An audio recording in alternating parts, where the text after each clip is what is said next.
भगवान विष्णु का नरसिंह अवतार भक्त प्रहलाद की रक्षा की कथा।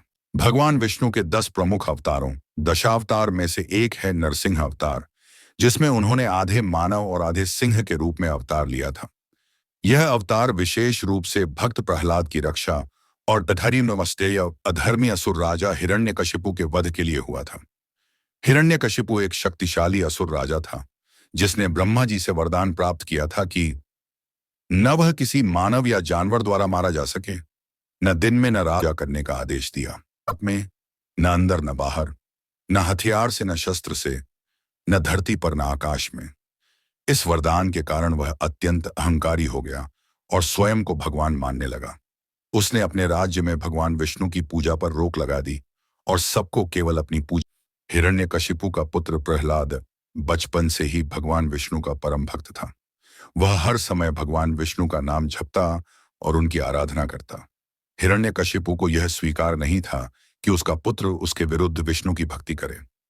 उसने प्रहलाद को समझाने की बहुत कोशिश की, लेकिन जब वह नहीं माना तो उसे मारने के अनेक प्रयास किए, जैसे उसे ऊंचे पर्वत से गिरवाना, विष खिलाना, हाथियों के पैरों तले कुचलवाना, सांपों के बीच डालना, होलिका के साथ आग में बैठा।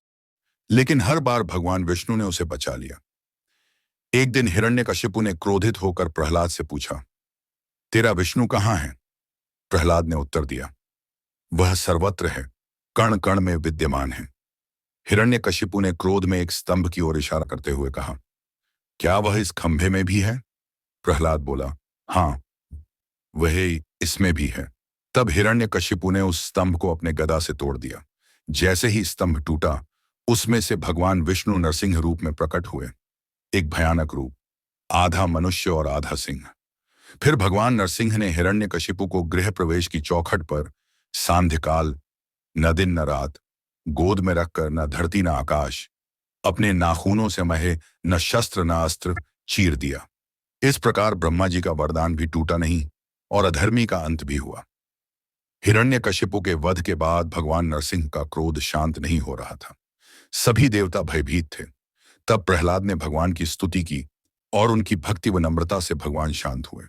उन्होंने प्रहलाद को आशीर्वाद दिया और उसे धर्म और सत्य का प्रचार करने का आदेश दिया। यह कथा हमें सिखाती है, सच्ची भक्ति में असीम शक्ति होती है। भगवान अपने भक्त की रक्षा किसी भी रूप में आकर करते हैं।